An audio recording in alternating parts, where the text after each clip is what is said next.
faannoodee yookaan ammoo facaanee hojjenne kuni tabaqaa biyyi deemuu yoo tabaqaa shimallis abdii isaa ta'ee akkasitti yeroo naannoo biraaf ba'u gaariin turre ammaaf garuu bareedaa tokko haa taanee akkasii sagalee taanu jechuudha. Sagalee takka afaan takkaanii waan hawaasa waan Oromoo paartii abaa fi kafaa wajjin nijaan kamaali abiyyi jala goroo osoo hin taane namni hawaasa ol jiru waan hin jirreef tokkochi isaa paartiin tokko taanee waan buqqa'u sagalee takka yoo taane jijjiirama jira yookaan ammoo afaan walladhaawachuu kana irraa yoo dhiisne gaariin as fakkaata kana argate jechuun mootummaallee jechuudha warri biyya afaan olleen abbaa fedhe maan taane jechuu barbaadeeti. Tokkummaa kennaa sagalee haa taanu naannoo kana dadhabanii osoo hin taane beekaan ilaalan gaafa wallaggaa morma irraa muran asuma finna keessaa ba'anii gondaritti morma galatanii jechuudha. Akka nama bileensa wayii muree mootummaan Oromiyaa taa'ee ilaalaa ture.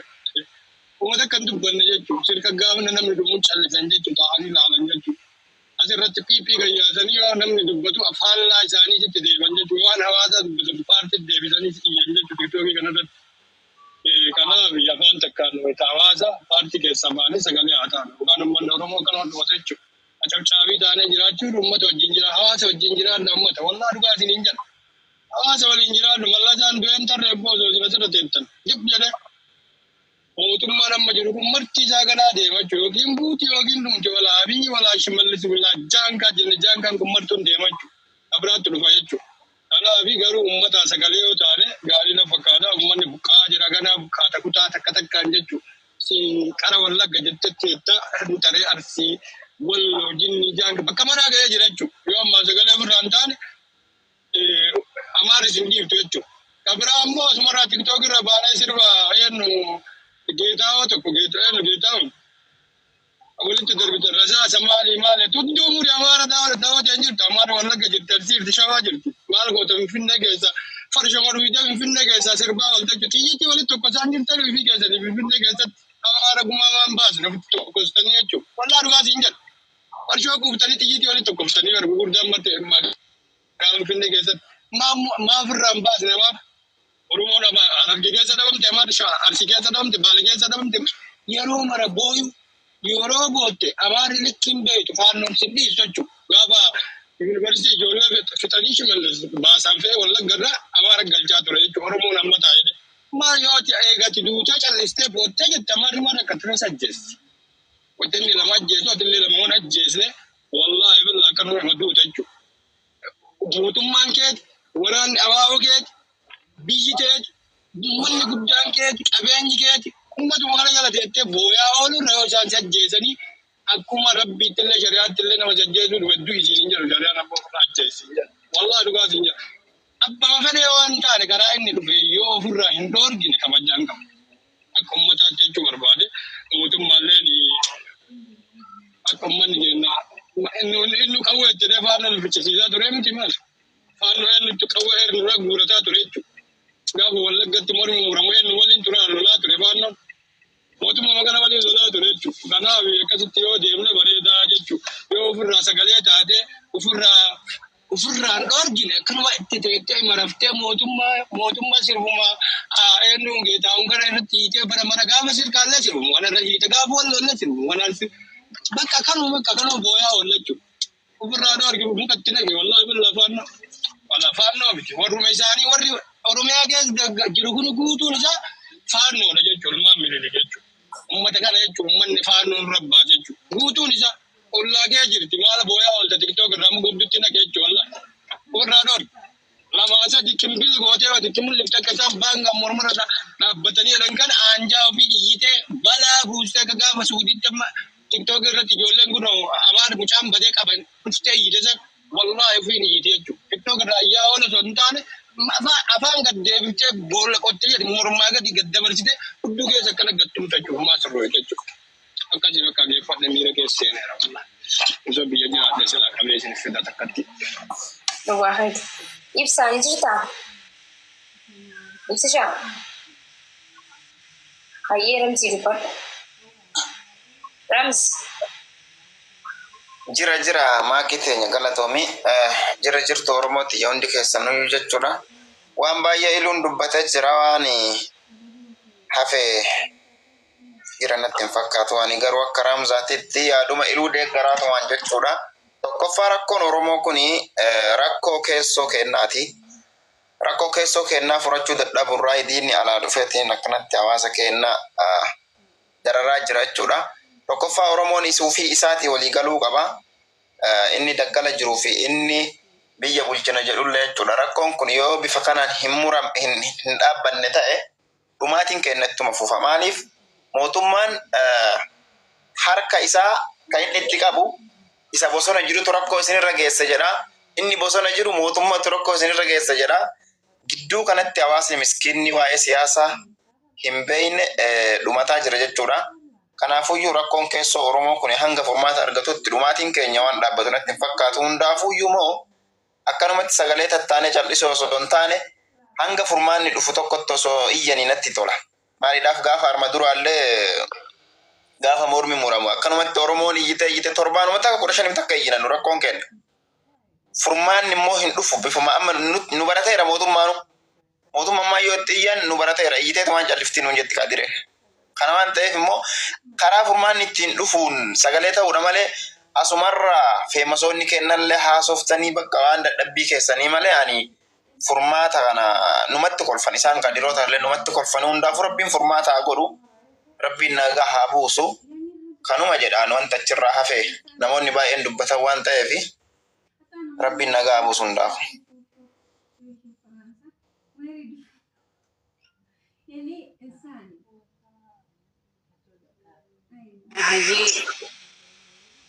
Makini fooltaa keessi nagaa saniin jedha Oromoo ko.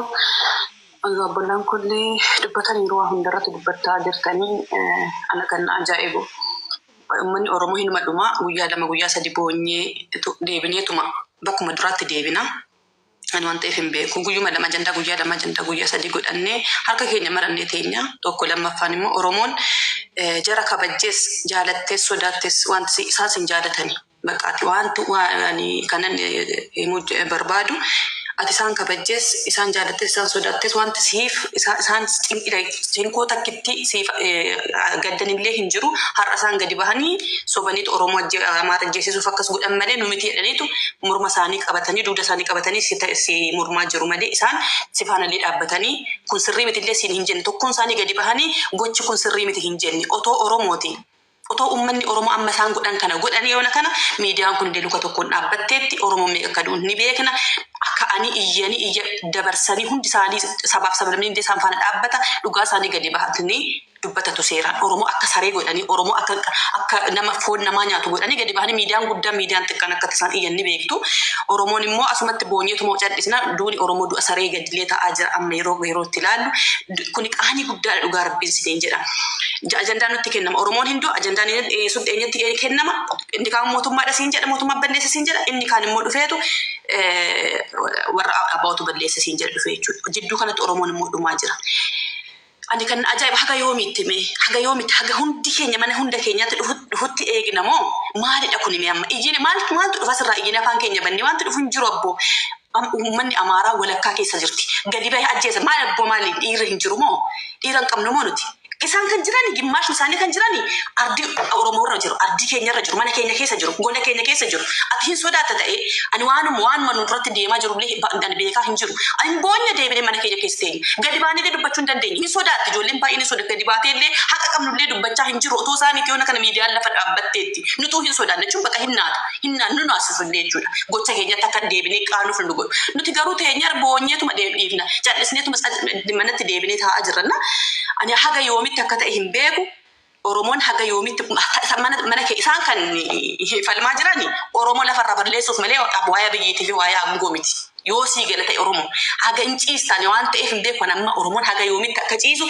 haga mana isaa hundatti dhufutti ta'ee haga lafarraa dhunnutti ta'ee isaanitti otoo isaanitti tolee jechuudha sinitti hima ishiin ollaa keetii gadi baatee siqatte otoo karaa argatte duubatti siin deebitu dhugaa rabbiin sinitti himaan duubatti siin deebitu ishiin har'ate hoshururuu jettu ishiin har'ate qaalii tokkitti dubbadhee maali akkamittan isaanii waan jedhe jettee katteen isaan dallansiisa jettee harkarra qabdu boru gadi baatee ijoollee kee faana si gubdi isinitti hima dhugaa ila sinitti hima qaluun immoo waan tokkome tokkichaan si ajjeesanii si bira deemu isaan otootti tolee mana tokkotti gassi qabanii gaazii sitti naqanii kumaatamaan si fixu jaalattes jibbites amantes amanuu baattes kuni dhugaa jirtudha boru mana hunda keenyaan dhufti kun wanta hafu miti hunda jaalattes jibbites kun immoo kan ta'aa jiru Oromoo adda adda hiranii kun obaa jedha kun waa'ee mootummaa miti waa'ee shanee miti waa'ee qibxarsee keessanii miti waa'ee Oromummaa waa'ee amantaa miti waa'ee amma haala hirtanii waa baay'ee hiraa jirtu argaan jira takka amantaatti geessitu takka maalitti geessitu takka paartiitti geessitu waa'ee paartii miti nama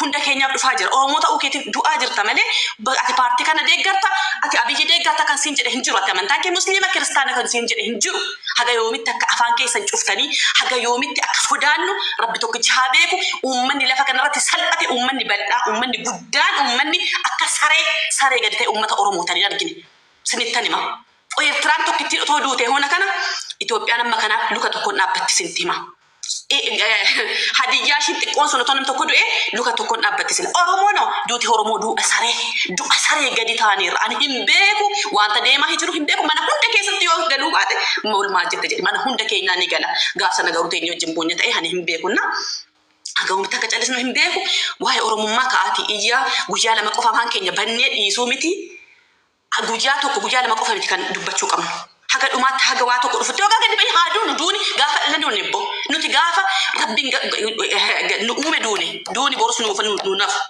haga yoomitti akka callisnu garuu rabbi tokkichi haa beeku guyyaa lama hijjitanii afaan keessan qabatanii ginuma teenya dhiira hin dhallemoo Oromoon dhiiran dhallemoo bara wayyaanii Oromoon tokkittiin duute Oromiyaan hundi shi luka tokkoon dhaabbate haramaantu deemaa jira yaa jiran maal ibboo hin qaannuuf nuti mee boonyituma callisnaa gadi baanee illee himachaa hin jirru barsana bara dukkana bara aganallee miidiyaan hin jirre ko gadi baanee ijjiinee luka tokkoon dhaabbata har'amee ilaalamee waan ta'aa jiru sagalee ta'uu hin dandeenye Oromoon bakka meeqatti hiramteetti bakka lamatti hiramte sun sana jedha kuni kana jedha du'a uummata keenya otoon ta'in kan sin rakkisu waa'ee Abiyyii fi waa'ee Marrooti kan sin rakkatanii bu'aa jirtan asirraa miidiyaa irraa jechuudha afaan bantan ajandaa asiifachaa farsitanii ani wanta ta'aa hin jiru hin beeku wanta ta'aa nurra deemaa jiru hin beeku maalumaafuu hagaman hunda keenyaatti galutti hin eegnoo ta'e okay eegnee hundi keenya jiruun dhumna kan sii deemaa jiru faannoon sii dhufaa jirtu Oromoo lafarraa fixuu malee ishiin aangootiif miti garuu boru hunda keenyatu bu'aa waa'ee kanatti hunda keenyatu bu'aa waa'ee kanatti jechuudha humna hunda keenya ni gala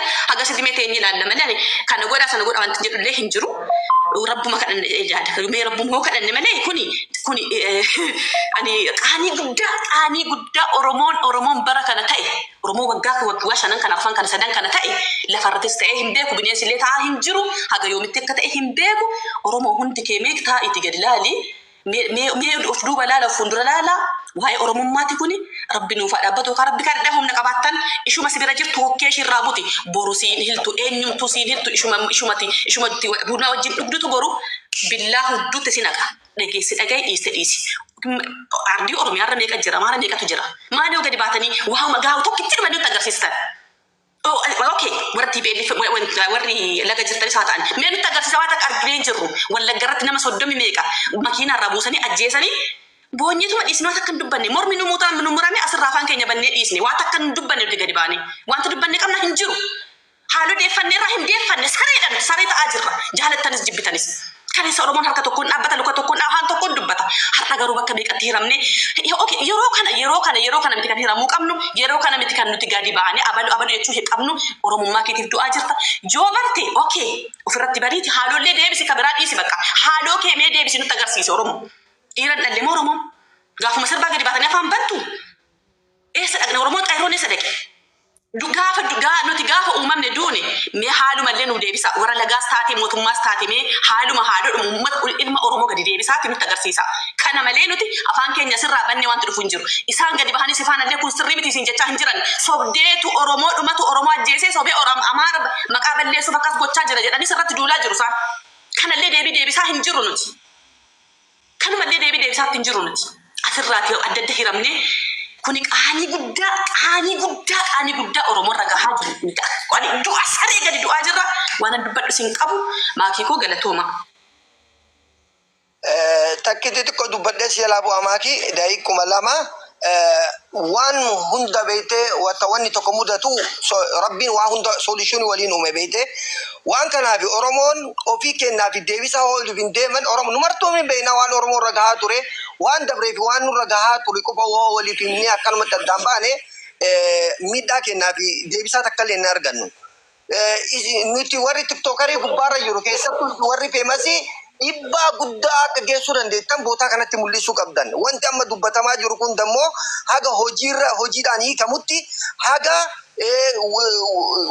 dhiiga kenna kana deeffannutti wanti kun itti fufuudha qaba. Sheeka kenna qeesii kenna nama mara asirratti yaamaati sagantaa kana sagantaa haga furmaatatti geggeeffamu ta'ee waan murtaa'ee Oromoo marti irratti walii galee haala san irratti akka dalagamu silaa irratti walii galtanii sagalee tokkoon kaaneeti yeroo gabaabaa keessatti foshulli waan kanaa fi deebisaa gama mootummaatiin ni arganna jedhee yaada. Oromoon qaamuma fayyuu deeggaruu hin danda'a. Yeroo wanta kalaa kun deeggare ka Abiyyiin deeggarullee ka Jaalmaroo deeggarullee ka Kaafa'oo deeggarullee sagalee tokkooni yaada tokko irratti kan yeroo ammaa kana nuufitutti jiru nafxanyaadha. Ummata kana nafxanyaan biyya isaanii keessa kan jiraatutti jiran Oromiyaa keessa ummata kana ummata dhiiga keenya akka dhiiga sareetti dhangalaatu jiru kana akkamitti irraa deebisee arganna? Oromoon maal godhuu qaba? Sheekonni maal gochuu qaba? Qeesii maal qaba? Hayyoonni keenya maal gochuu qaba? Warri tiktookara irratti sagalee gochuu qabu maal godhuu qabna? Ummanni qabeenya qabu maal gochuudha qaba? Ka jedhu murtii geessaati Oromoo hundaa dabarsaati namni martuu haala hin ta'uun irratti haa hojjetu san jechuu barbaada. Galatooma isin jalaa bu'aan. Itti fufaa namni biraa.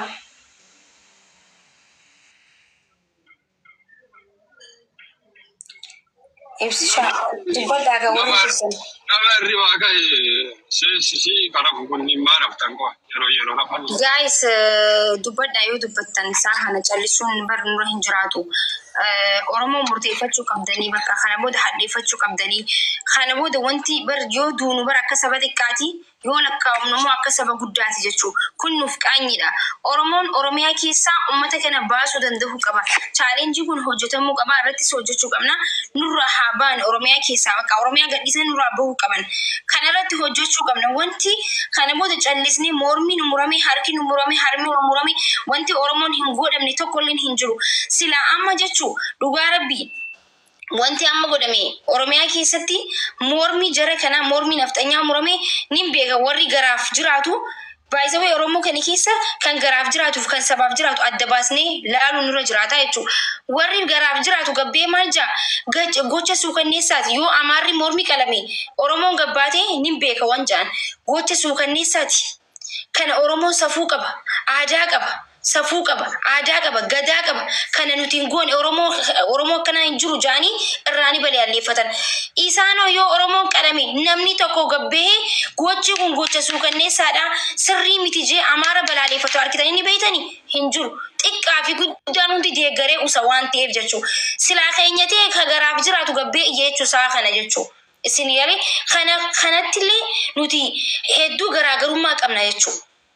Kan hin calisa kan garaaf jiraata Oromoon bilisoomte biyyi bilisoomte dan biyya bar Oromiyaa jechuun bar biyya lafti isaa bar warqii biqilchutu keessatti dhiini Oromoo dhangalaa jira bar biyya bar faranjiin dhuftee daawwatamtu keessatti Oromoon bar muka jalatti daahaa jira bar dubartiin ulfa qabdu bar garaa dhaanii ulfa keessaa baasaa jiran haadhaaf immoo bikka tokko ciibsanii gudeedaa jiran bar rakkoon dillu kun kan godhamu Oromiyaa keessatti Oromoon mirga lubbuun jiraatu barbaada malee Oromoon biyya nu birachisaa hin jenne Oromoon fooqii bareedaa ilaaluu barbaada hin jenne Oromoon chigginyi nu dhaabaa hin jenne Oromoon mirga lubbuun jiraatu gaafate kaleessas arraste mirga lubbuun jiraatu mirga hirriba rafee ka'u mirga gabbee deebuu barbaada uummanni kun biyya birachisu jira. Oromoon bilisoomte jettan wanti Oromoon irraa jijjiiramte tokkolleen hin jiru. Kalees arras Oromoon bikkuma san jira wanti Oromoon irraa jijjiiramte tokko hin jiru jechuun kanaan arkeetti. Kana jechuun wanta biraa dubbachuun barbaadu Oromiyaa keessa Oromiyaa gadhiisanii bahuu qaban uummanni kun. Yoo hin ta'u ta'e immoo finxaaleeyyii Amaaraa faannoo Oromiyaa keessa nurraa baasuu danda'uu qaba. Hin ta'u taanaan kan murteeffatus saba kana malee nama biraatii miti. Isintu murteessa, isintu mura. Wanti murree murteessinu Oromiyaa keessa uummata kana ofirraa baasuudha jechuudha. Gondar deemnee dhumaa hin jiru. Gondar keessatti dhiini Oromoo dhangala'aa hin jiru. Gondar keessa daqiiqaa takkaaf dhaabbachuu hin dandeessan jechuudha. Ani maaliif Gondar keessa darbeen biyya kana dhufe akkam akka dhufnee hin beekna. Guyyaa takkaafi miti daqiiqaa takkaaf acha keessa dhaabbannaa morma sirraa darban jechuudha. Isaan biyya keenyatti bar basmaam jedhanii mormi Oromoo kutamaa jira bar. Re'een akkatti qalamuu qabaa bar. Re'ee gaafa qaramu bishaan obaastee suuta ittee maal jettee qaltaabar yoo gorraatu bara akkasi gorraata arra garuu gaallaa jedhamee mormi nurraa muramaa jira kana caala maal gootaa teessa kana caala maal goota nurraa bahu qabarratti murteessee hawaasni kuni oromoon kun yoo callisuuf wayii callisa yoo ka'us irraan dhangalaana jechuun akka galaanaati kana caala wanti dubbadhu jiru dubbadhaa ibsishaa dubbadhu yoo jiraatte. Assalamu alaikum warahmatullahi wabarakatuh. Duraan dursee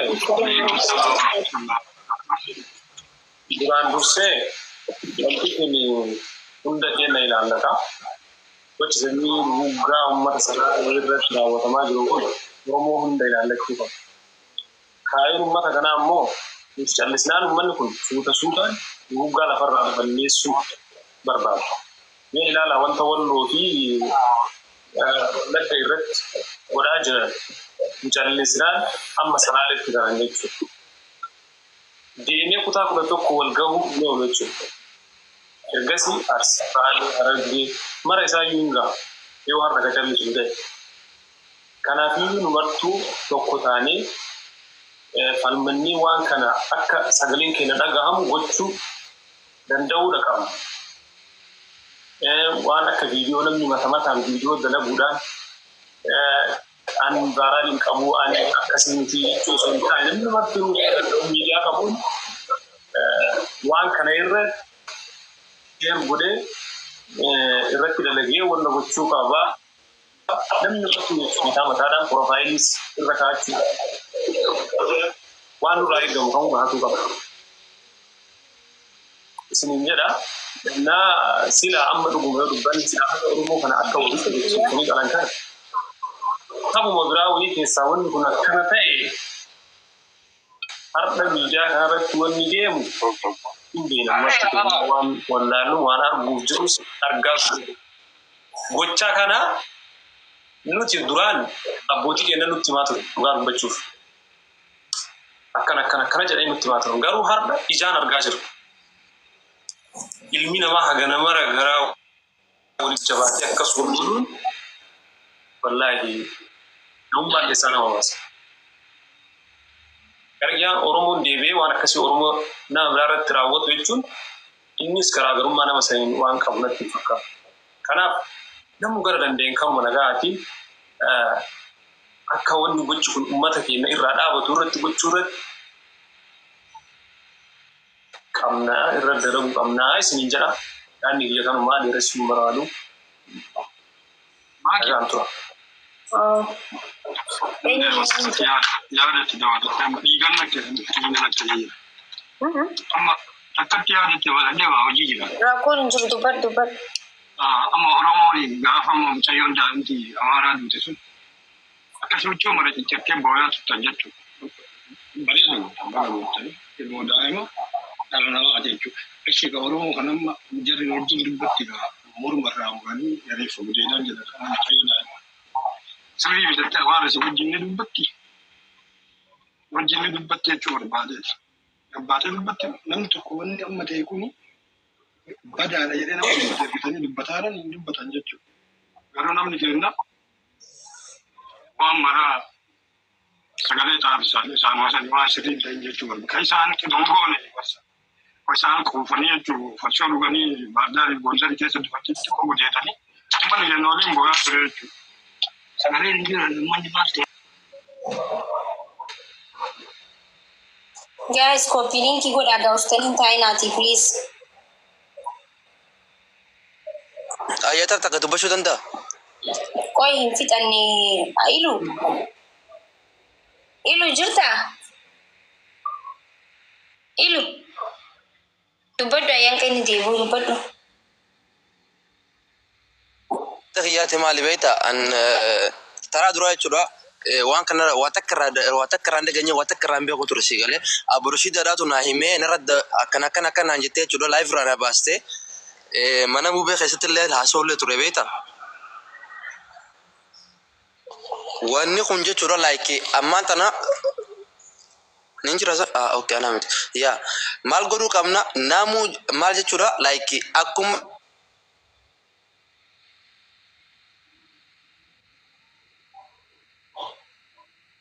Sidhaggeeffatu jira, sidhagahuu jira. namni waan irra dawwalu kun qalbii fira isaanii dawwalina. Dhagama family. Isin galee soo jechuudha akkuma isaan godhan sani goonee jechuudha garsiisuu qaamaa fi qalbiidhaan jechuudha. Maaliif takka isaan nu godhanii lama nu godhanii sadii nu godhanii jechuudha yeroo hundi jechuudha. Maaliif guyyaa lama gabbaanee iyyinee waan sooshaal miidiyaa irratti iyyuu bichaa otoo hin ta'in jechuudha hiriirallee baanii guyyaa sadii lama iyyuun faayidaan qabdu. Qaamaa fi qalbiidhaan waan san goonee garsiisuu qabna. Akkuma isaan godhan sanitti jechuudha nutillee goonee garsiisuu. Akkuma isaan godhan sanitti bismillah jedhee nutillee qallee garsiisuudha. Ilmi dhiiraa akkasi bakka dhumatti amma walitti boo'u jechuudha bakka amma booda walitti boo'u walitti haa baanu jechuudha. Isin galee so saniifuu jechuudha wal tuttuquun fafakkeessuun sooshaal miidiyaa irra baanee haasa'uun karaa dheeressuun faayidaan qabdu. Karaa gabaabaadhaan walitti bakka wal garsiisanii tokko akkaan itti haasa'uun beeku wallahi mataa na dhukkube. Saniifuu dhiifama hojjetti foo'a. Saniifuu wallahi akka yaada kiyyaatti garsiisa. An wallahi tokkicha yoo na bira dhufee jechuudha wallahi saayiba hojjeteetiin jechuudha nyaata keessatti summii kaayee jechuudha isa ajjeesa akkam qalbii fira astaghfirullah. Aba wallahi. Hai, dhugaadha wallahi. Eshi gooticha Harargee Anwar. Rafin ada saa kana saa rafanii miti maal taataniiti. Subhanallah, subhanallah. Assalamu alaikum. Baay'ee jirtani. Rafaan jirru bar miyuuti qabannee taa'aa jirra rafaan jirru kooti. Rafina ija babaasu qabda akka kana booda akka duratti sagalee koo jira. Ni jira sagalee. Laallaa lijamma baasnu waan dubbatamu dubbanna sagalee koo jira. Hin jira siin jechuun jira bar neetworkii keetu sirrii hin jirre malee. Neetworkii kee sirrii hin jirre. Amma wanni ati gochaa jirtu sirrii hin jiru. Dubbadhu mee dubbadhu. Amma sirrii jira. Ani amma akka kiyyatti walumaa galatti gochoonni amma nurra deemaa jiru. Abboonni keenyallee akkanumatti dhumaa turani. Abboota keenyarraa waa hedduu laadeetti seenaa isaanii baraa turre. Har'a ammoo waan ani ijaan argu, waan ati ijaan galtu, waan hawaasni Oromoo argu nurratti dalagamaa jira. Isa kana gochuudhaaf ijoolleen teenya biyyoota Arabaa keessa jirtus namoonni biyya keessa jiranis qeerroo fi qarree ijaarree waan qabnu bira dhaabbannee namoota morma nu mure morma murreetti garsiifnee kan wajjees kan hidhe akka isaan nudinetti hiinee waan qabnu bira dhaabbannee gochoota kana balaaleffachuu danda'u qabna malee gabbaaneetuma sa'a 24 Oromoon gaafa rakkate rakkoo Oromoo bichaa dhaabbannee dubbachuudhaan miti. Odoroon rakkootti seenne rakkoon Oromoo odoon dhufne rakkoo Oromoo kana furree waan nurraa eegamu waan nurraa malu hojjechuun nurra jiraata malee gabbaanee eega Oromoon dhume eega Oromoon rakkate eega Oromoon waan ta'e gabbaanee iyyaa ooluun furmaata nuuf hin fidu maayiki wallahi furmaanni nu dhufulleen tokko jiru. Kana caalas bu'aa turre eeggadde gaafa caaluu dhabnees bu'aatuma turre. Gaafa baay'ee keessa dhabnee boonyeetum guyyaa lama sadii dubbannee gumaa tokko baafatiin afaan qabannee taa jira jechuudha. Arrallee wanni armee keenya irra raawwatamaa jira. Wanni obboleeyyan keenya irra raawwatamaa jira. Waa'uma isaanii wajjin wal fakkaataa jechuudha. Waan kana gochuudhaaf ammoo namoonni Amaaraa biyyoota Arabaa kana daangarra guutanii jiran. Ijoollee daangarra jirtu guutuu akka qeerrootti walitti qabnee hiriirsinee namoonni kun akka ajjeefaman akka du'an akka badan bakka jiru lafaatti kaanee Amaara balleessuudha. Kana qofa furmaanni Oromoo kan jiru. Yoo kanarraa Oromoon numa dhuma Oromoon numa bu'a haati Oromootis numa ajjeefamte jechuudha. Numa gudeedamte jechuudha. Kana ammoo kan godhaa jiru anaa fi isintu kan garaa laafeetu Amaara nurra baasaa jira jechuudha. Nuti irra dargaggeessa Oromoo taane waan abboota keenyaa laallee bu'aa ooluun kun nu go'aa jiran uufnee jirra jechuudha. Hin dhaabbannaa jechuudha. Kanaaf uummata kanaa qabsaa'uun, uummata kanaa wareegamuun, uummata kanaa dhugaa, uummata kanaa barbaaddachuun anarra jira jechuudha. Waan kana yoo goone namoonni Amaaraa biyya Arabaa kana daangarra guutuu jira jechuudha. Namoota biyya daangaa kanarra jiru guutuu isaanii akka Oromootti ijaarree isaan balleessuu qofa. Ankaroonni jahan mamaayiki galatoomii asirratti yoo dubbanne gaarii natti fakkaatan. Guys, dhugaa dubbachuudhaaf wallahi dhiifama na godha ammallee ittiin fufa. Wallahi fafakkeessuun akkuma maanta obboleessi keenya kan jee kun jechuudha.